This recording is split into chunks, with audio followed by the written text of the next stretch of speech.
अब हामीले यो प्रोजेक्टमा युज गरेका स्ट्रक्चरहरू सेम स्ट्रक्चरहरू हामीले अर्को नेक्स्ट प्रोजेक्टमा पनि हामी युज गर्नु छ भन्दाखेरि हामीले यो प्रोजेक्टमा युज गरेको स्ट्रक्चर सेटिङ चाहिँ एक्सपोर्ट गर्छौं र त्यो एक्सपोर्टेड स्ट्रक्चर सेटिङ चाहिँ अर्को प्रोजेक्टमा गएर इम्पोर्ट स्ट्रक्चर सेटिङ गर्छौं। अब पहिला हामीले चाहिँ यो प्रोजेक्टमा युज गरेको स्ट्रक्चरको सेटिङ पहिला हामी एक्सपोर्ट गर्छौं। त्यो एक्सपोर्ट चाहिँ हामी क्रस युटिलिटिजमा जान्छौं पहिला, त्यसैगरी यहाँ एक्सपोर्ट स्ट्रक्चर सेटिङमा जान्छौं। स्ट्रक्चर सेटिङमा सपोज यहाँ एउटा डाटा भित्र स्ट्रक्चर सेटिङ, सपोज यो स्ट्रक्चर सेटिङ एक्सपोर्ट फाइल भयो, ओके भयो। अब यहाँ स्ट्रक्चरमा चाहिँ हामीले यो प्रोजेक्टमा हामीले युज गरेको स्ट्रक्चरमा फेभरेट स्ट्रक्चरमा हेर्नुहोस् एकचोटी यो ग्याबिन वाल एसी मेसनरी रिटेन वाल एसी र ग्याबिन वाल यो डिफल्ट स्ट्रक्चर हो भन्ने हामीले प्रोजेक्टमा न्यू क्रिएट गरेको भनेको प्रोजेक्ट ड्रेन। त्यसैगरी ग्रुप स्ट्रक्चर गर्दाखेरि यो ग्रुप स्ट्रक्चर भनेको हाम्रो यो के छ भन्दाखेरि फुटपाथ ड्रेन ह्यान्डरेल र फुटपाथ यो स्ट्रक्चर सेटिङ पनि सेम यो प्रोजेक्टमा युज गरेको यो स्ट्रक्चर ग्रुप पनि हामीले नेक्स्ट प्रोजेक्टमा युज गर्नु पर्यो भन्दाखेरि हामी के गर्छौं भन्दाखेरि क्रस युटिलिटीमा जान्छौं, एक्सपोर्ट प्रोजेक्ट सेटिङ गर्छौं र यो एक्सपोर्टेड प्रोजेक्ट सेटिङ चाहिँ हामी अर्को प्रोजेक्टमा चाहिँ हामी इम्पोर्ट स्ट्रक्चर सेटिङबाट चाहिँ हामी इम्पोर्ट गर्न सक्छौं। त्यसको लागि अब हामी यो क्लोज गरौँ एकचोटी अथवा नयाँ प्रोजेक्ट क्रिएट गरौँ,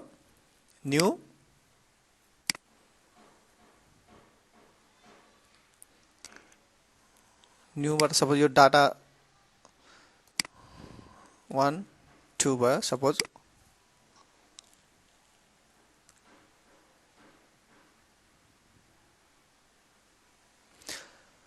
अब पहिला हामीले के गरेका थियौं भन्दाखेरि प्रोजेक्ट अप्सनमा चाहिँ के गर्छौं भन्दाखेरि डिजाइन युजिङ टेरेन मोडल।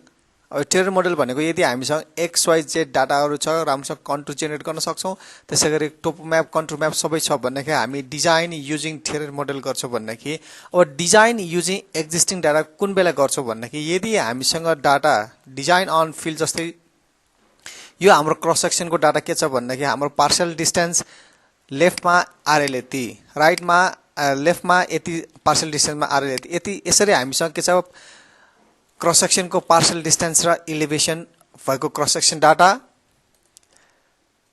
त्यसैगरी हामीसँग एक्जिस्टिङ प्रोफाइलको डाटा चेनेज र आरएल मात्र छ। त्यसैगरी अब हामीले चाहिँ यो के गर्छौं भन्ने फिल्डमै डिजाइन गरिसकेका हुन्छौं, त्यसैगरी त्यही भएर चाहिँ हामी के छ हरेक आईपी को एक्स वाई र हरेक आईपी मा युज गरेको रेडियस हामी पहिला फिल्डमा डिजाइन गरिसकेका हुन्छौं र यो तीनवटा डाटा जस्तै यो अलाइनमेन्टको डाटा एक्स वाई, हरेक आईपी को एक्स वाई र रेडियस, त्यसैगरी एक्जिस्टिङ प्रोफाइल, त्यसैगरी एक्जिस्टिङ ग्राउन्डको चाहिँ 20-20 मिटरको इन्टरभलमा पार्शियल डिस्टेन्समा इलिभेसन अथवा क्रस सेक्सन छ भन्दाखेरि यी डाटाहरू छ भन्दाखेरि हामी के गर्न सक्छौं हामी डिजाइन युजिङ एक्जिस्टिङ डाटाबाट हामी डिजाइन गर्न सक्छौं। अब यो डिजाइन युजिङ एक्जिस्टिङ डाटा गर्दाखेरि चाहिँ हामीले यहाँ टेरेन डेभलप गर्न सक्दैनौं किनकि हामीसँग एक्स वाइ जेड हरेक पोइन्टको एक्स वाइ जेड छैन, त्यही भएर हामी के गर्न सक्दैनौं भन्दाखेरि यसमा कन्टुर पनि जेनेरेट गर्न सक्दैनौं। अब हामी डिजाइन युजिङ एक्जिस्टिङ डाटामा जान्छौं, ओके गर्छौं।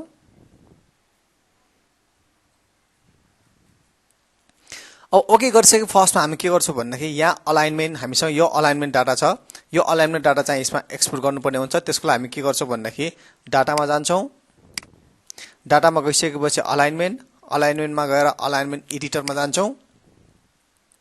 अलाइनमेन्ट एडिटर गइसकेपछि हामी इम्पोर्ट गर्छौं। इम्पोर्ट पछि यो ID name suppose alignment 1 change 0 बाट सुरु रिमार्क सबै यो भयो, ओके भयो। ओके भइसकेपछि हाम्रो अलाइनमेन्ट सबै यो अलाइनमेन्ट हामीले ओपन गरेको एक्सेल सिट सबै एकचोटी क्लोज गर्नु पर्यो।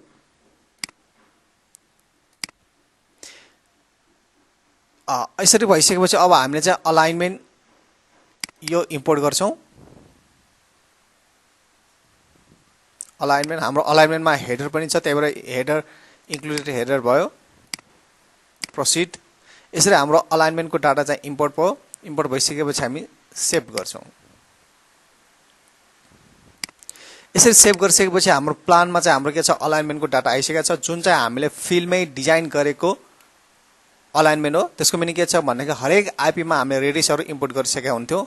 भनेपछि हरेक आईपी मा हामीले रेडियस राखेर डिजाइन गरिसकेका हुन्छौं र त्यो रेडियस राखिसकेपछि हरेक चेनेज 20-20 मिटरको चेनेजमा हामी प्रोफाइल र क्रस सेक्सन पनि डाटा लिइसकेका हुन्छौं भन्ने हो। अब हामी नेक्स्ट स्टेपमा हामी के गर्छौं प्रोफाइल डाटाहरु इम्पोर्ट गर्छौं। त्यसलाई पनि हामी कहाँ जान्छौं भन्ने अहिले यहाँ हेर्नुस् प्रोफाइलमा केही पनि डाटा छैन, त्यसैगरी क्रस सेक्सनमा पनि केही डाटा छैन। अब त्यसको लागि अब हामी के गर्छौं भन्दाखेरि प्रोफाइलमा हामी के गर्छौं फर्स्टमा प्रोफाइल डाटा एक्सपोर्ट गर्छौं। प्रोफाइल डाटा एक्सपोर्ट गर्नलाई इम्पोर्ट गर्नको लागि प्रोफाइल डाटा इम्पोर्ट गर्नको लागि हामी कहाँ जान्छौं फेरि डाटामै जान्छौं। डाटामा गइसकेपछि एक्जिस्टिङ प्रोफाइलमा जान्छौं।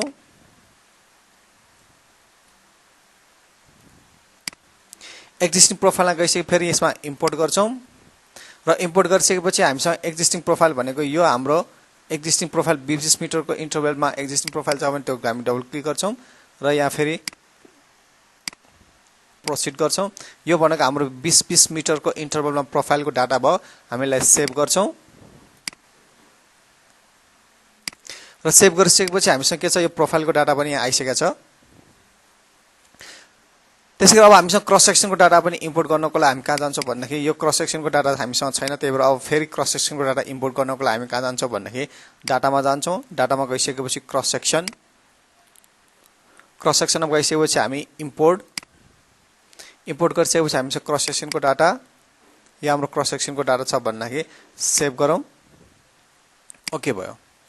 यसरी हामीले design using existing data use गरेर हामीले प्लानको लागि चाहिँ अलाइनमेन्टको डाटा द्याट इज हरेक आईपीहरुको XY र हरेक आईपीमा युज गरेको रेडियस अफ कर्व पनि हामी यो प्रोफाइल अन्तर्गत हामीले चाहिँ डाटाबाट चाहिँ अलाइनमेन्ट इन्ट्री गर्न सक्छौं। त्यसैगरी अब त्यो अलाइनमेन्टको एक्जिस्टिङ प्रोफाइल पनि हामी यो प्रोफाइल पनि हामी डाटाबाट एक्जिस्टिङ प्रोफाइलबाट पनि डाटा इम्पोर्ट गर्न सक्छौं।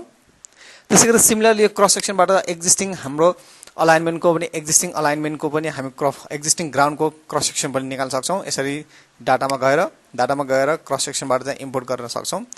यसरी हाम्रो प्लान प्रोफाइल र क्रस सेक्सन डाटा इम्पोर्ट गरिसकेपछि अब हामीले डिजाइन गर्नको लागि अथवा डिजाइन प्रोफाइल राख्नको लागि चाहिँ हामी डिजाइन प्रोफाइलमा जान्छौं र यहाँ ड्र अलाइनमेन्ट गर्छौं। ड्र अलाइनमेन्ट यसरी अब हामी त्यो अलाइनमेन्ट चाहिँ हामी डिजाइन प्रोफाइल राख्छौं। सपोज अब हामी इन्सर्ट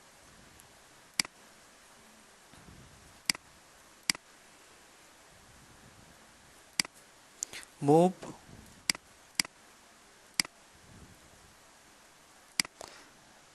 insert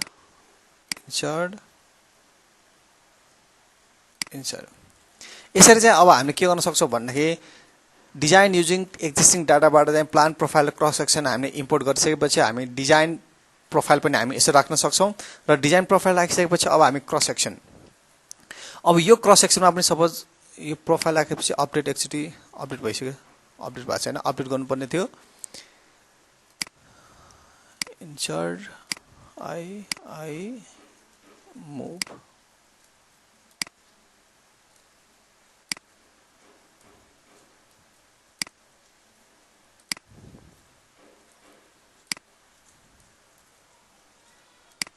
यसरी हामीले चाहिँ डिजाइन प्रोफाइल राखिसकेपछि एकचोटी हामीले अपडेट गर्नुपर्छ। ओके।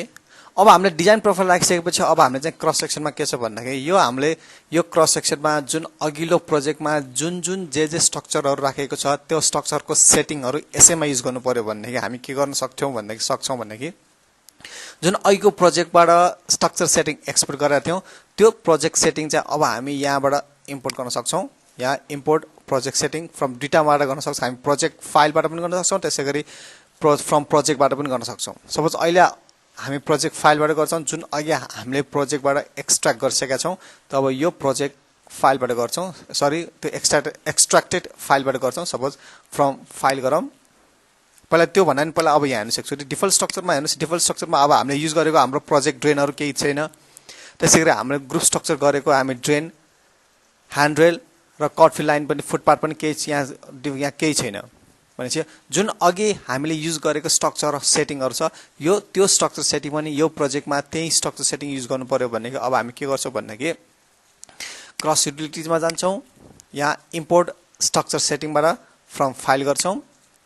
फाइल गरिसकेपछि हामीले एक्सपोर्टेड स्ट्रक्चर सेटिङ यो फाइल छ भने हामी यसलाई डबल क्लिक गरेर भनेपछि successfully imported project setting okay भनेपछि अब यहाँ हेर्नुस् अघि हामीले चाहिँ के गरेका थियौं भने यहाँ प्रोजेक्ट सेटिङमा चाहिँ हाम्रो के छ प्रोजेक्ट ड्रेन र ग्रुप स्ट्रक्चर गरेको हाम्रो यो ग्रुप स्ट्रक्चर पनि यहाँ अब हाम्रो देखिन्छ। हाम्रो भनेको छ यो प्रोजेक्ट ड्रेन भनेको हामीले बनाएको हो र प्रोजेक्ट ड्रेन जी, त्यसैगरी यो कमान्ड स्ट्रक्चर गरेको हाम्रो कमान्ड स्ट्रक्चर भनेको के छ ड्रेन, ह्यान्डरेल र फुटपाथ पनि जुन अघिल्लो प्रोजेक्टमा बनाएका थियौँ त्यो प्रोजेक्ट सेटिङ चाहिँ अब हामी यहाँ इन्सर्ट गर्न सक्छौँ डाइरेक्टली।